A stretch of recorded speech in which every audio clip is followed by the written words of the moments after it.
The unanimous declaration of the 13 United States of America, unfortunately and less appropriately referred to as a Declaration of Independence.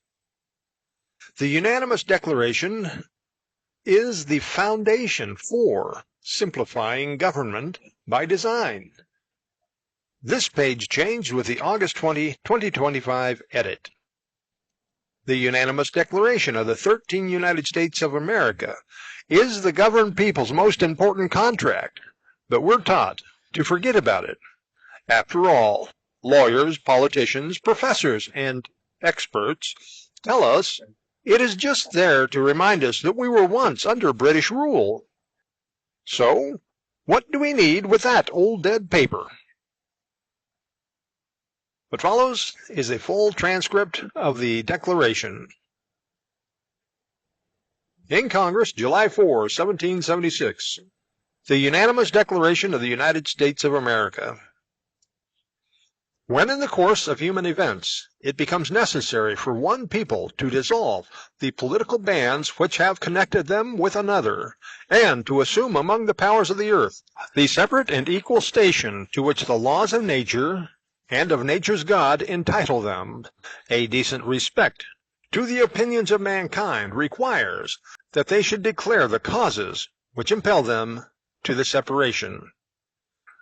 We hold these truths to be self-evident, that all men are created equal, and that they are endowed by their Creator with certain unalienable rights, that among these are life, liberty, and the pursuit of happiness, that to secure these rights, governments are instituted among men, deriving their just powers from the consent of the governed, that whenever any form of government becomes destructive of these ends, it is the right of the people to alter or to abolish it, and to institute new government, laying its foundation on such principles and organizing its powers in such form as to them shall seem most likely to affect their safety and happiness.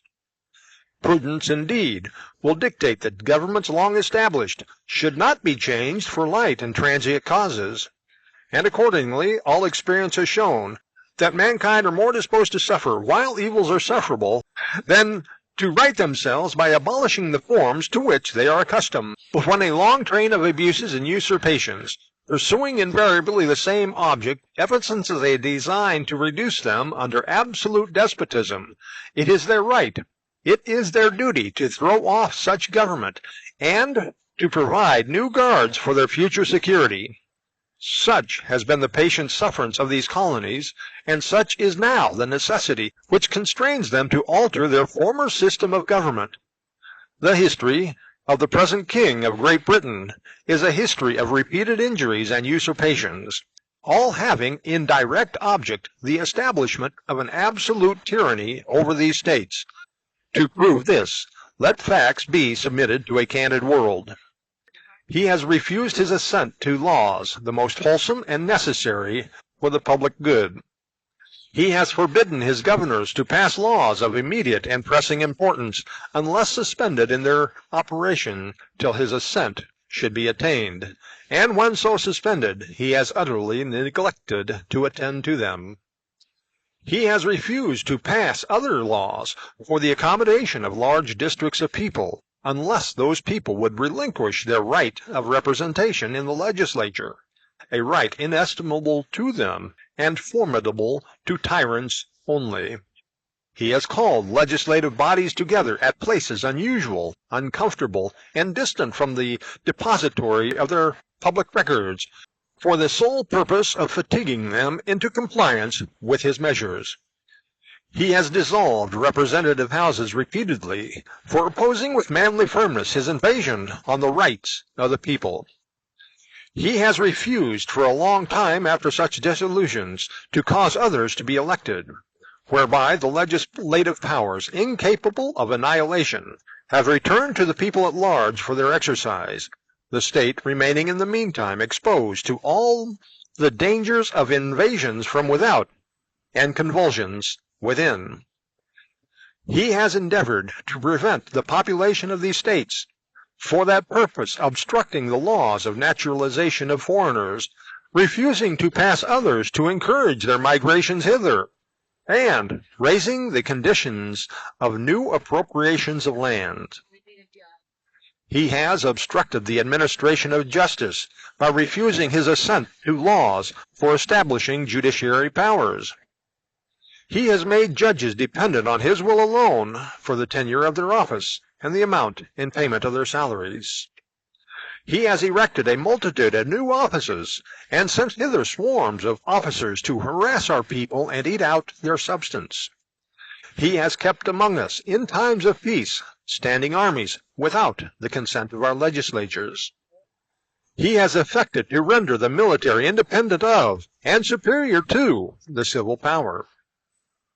He has combined with others to subject us to jurisdictions foreign to our constitutions and unacknowledged by our laws, giving his assent to their acts of pretended legislation, for quartering large bodies of troops among us, for protecting them by mock trial from punishment for any murders which they should commit on the inhabitants of these states, for cutting off our trade with all parts of the world, for imposing taxes on us without our consent, for depriving us in many cases of the benefits of trial by jury, for transporting us beyond seas to be tried for pretended offenses, for abolishing the free system of English laws in a neighboring province, establishing therein an arbitrary government, and enlarging its boundaries so as to render it at once an example and fit instrument for introducing the same absolute rule into these colonies,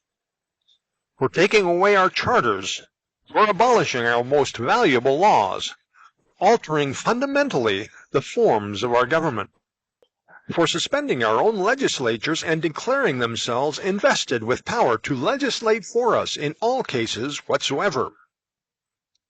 He has abdicated government here by declaring us out of his protection and waging wars against us.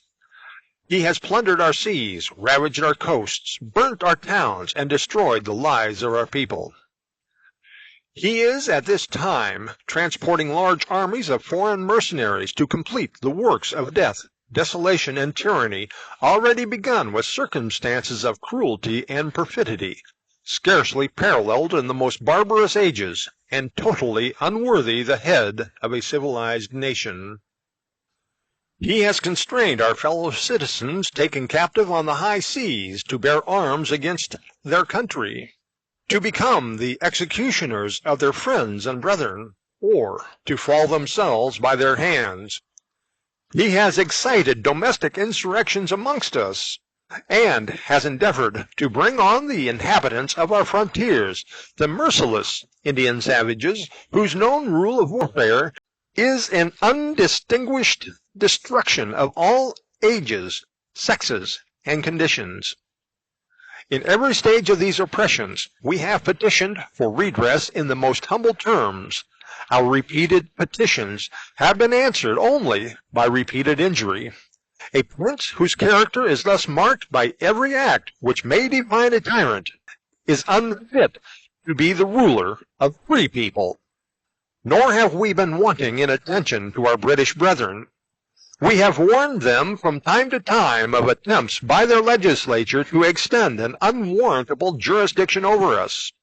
We have reminded them of the circumstances of our immigration and settlement here. We have appealed to their native justice and magnanimity, and we have conjured them, by the ties of our common kindred, to disavow these usurpations, which would inevitably interrupt our connection and correspondence. They, too, have been deaf to the voice of justice and of consanguinity. We must therefore acquiesce in the necessity which denounces our separation, and hold them, as we hold the rest of mankind, enemies in war, in peace, friends.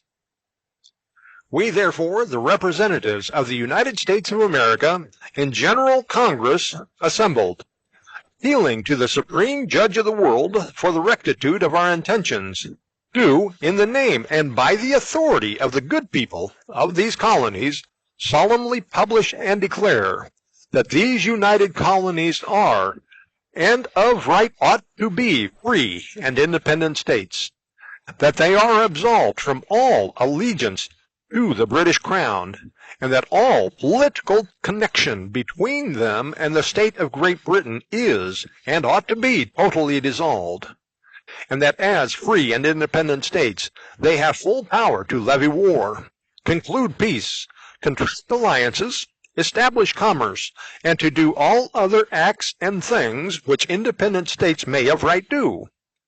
And for the support of this declaration, with a firm reliance on the protection of divine providence, we mutually pledge to each other our lives, our fortunes, and our sacred honor. End the unanimous declaration content. Up next, the Articles of Confederation. Governments derive their just powers from the consent of the governed. 1776. The governed, by design, are intended to work together as a unified body, controlling the government's powers, equally protecting each other's rights. End page content.